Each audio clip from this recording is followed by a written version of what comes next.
মালিক, বাজারে সব জিনিসের দাম বেড়েছে। যতটুক মাইনে দেন তাতে পেট চলে না। যদি দয়া করে সামান্য কিছু বাড়িয়ে দিতেন। কি বললি? তোর এত বড় সাহস! মাসে 500 টাকা দিই, সেটা অনেক। বেশি কথা বললে কাজ থেকে বের করে দেব। যা এখান থেকে, যা। গ্রামের কাউকে তোকে কাজে দিতে দেব না। দেখে নেব কত বড় লাট সাহেব হয়েছিস। ধনঞ্জয় অয়নকে কাজ থেকে তাড়িয়ে দিল। কাজ হারিয়ে অয়ন খাবার কেনার জন্য রতনের মুদি দোকানে গেল। রতন কাকা, 1 কেজি চাল ধার দাও। আমি কাজ পেলেই শোধ করে দেব। আয়ন, অনেক টাকা বাকি হয়ে গেছে বাবা। আজ শেষবার দিচ্ছি, কাল থেকে আর পারবো না। আমারও তো পরিবার আছে। দুদিন পর অয়নের ঘরে খাবারের শেষ দানাও ফুরিয়ে গেল। খিদের জ্বালায় সে গভীর জঙ্গলে গেল বুনো ফল খুঁজতে। কিন্তু অনেক খোঁজার পরও সে কিছুই পেল না। ক্লান্ত হয়ে এক বটগাছের নিচে সে বসে পড়ল। হে উপরওয়ালা, আমি কি আজ খিদের জ্বালায় মরে যাব? হঠাৎ ঝোপের আড়ালে আলো দেখা যায়। একটি সুন্দর সোনালী হরিণ তার শিং দিয়ে মাটিতে আঘাত করছে, আর সেখান থেকে জাদুর থালা ভর্তি খাবার বেরিয়ে আসছে। এ কি? হরিণ কথা বলছে আর জাদুর সাহায্যে খাবার তৈরি করছে?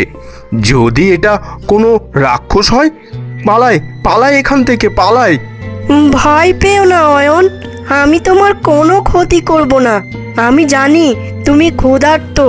এই নাও, এই ফলগুলো আর খাবারগুলো খাও। এই হরিণ, তুমি আমার নাম জানলে কি করে?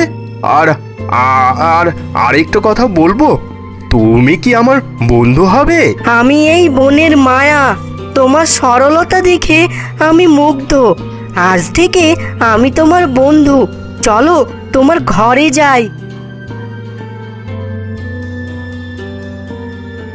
হরিণের জাদুতে অয়নের জীবন বদলে গেল। সে এখন অনেক ধনী। বড় বাড়ি, বাগান আর ব্যবসা সবই তার আছে। কিন্তু ধনঞ্জয় এটা সহ্য করতে পারল না। দেখেছো ধনঞ্জয় বাবু, সেই বাসর মাঝে অয়ন এখন কত বড় লোক। হ্যাঁ হ্যাঁ হ্যাঁ হ্যাঁ, ডাল মে কুছ কালা হ্যায়। এই অয়নের এত টাকা কোথার থেকে এলো? আমাকে দেখতেই হবে। হ্যাঁ হ্যাঁ, দেখতেই হবে। বন্ধু হরিণ, আজ তোমার পছন্দের মিষ্টান্ন এনেছি। এই নাও, খাও, তুমি খাও। ধন্যবাদ অয়ন, তোমাকে অনেক ধন্যবাদ। তোমার মঙ্গল হোক। ওরে বাবা, কথা বলা জাদুকরি হরিণ, ওটা আমার চাই। ওটা পেলে আমি পৃথিবীর সব থেকে ধনী মানুষ হব। হ্যাঁ, গভীর রাতে ধনঞ্জয় চুপিসারে অয়নের ঘরে ঢুকে হরিণটিকে অপহরণ করে নিজের গুদামে নিয়ে গেল। এই জানোয়ার, জানোয়ার জাদুকরি, জলদি আমার জন্যে সোনার মোহর বের কর, না হলে আজ তোকে জ্যান্ত কাটবো। না, কখনো না।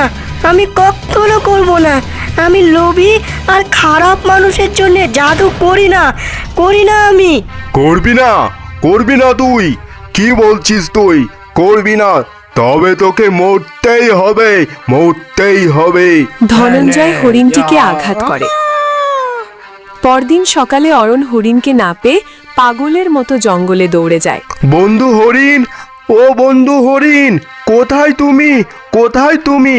আমার আমার সব ধন সম্পদ নিয়ে যাও, শুধু আমার বন্ধুকে ফিরিয়ে দাও। বন্ধু হরিণ, হরিণ বন্ধু, কোথায় তুমি? কোথায় গেলে তুমি? হঠাৎ আলোর ঝলকানিতে এক বৃদ্ধ বনদেবতা আবির্ভূত হন। কেঁদো না অয়ন, কেঁদো না তুমি। আমি তোমার পরীক্ষা নিচ্ছিলাম। তোমার বন্ধুকে ওই বদমাস ধনঞ্জয় মেরে ফেলেছে, কিন্তু তোমার নিঃস্বার্থ ভালোবাসার কাছে মৃত্যু যে হার মানবে। এই নাও, তোমার বন্ধুকে আমি আবার ফিরিয়ে দিলাম।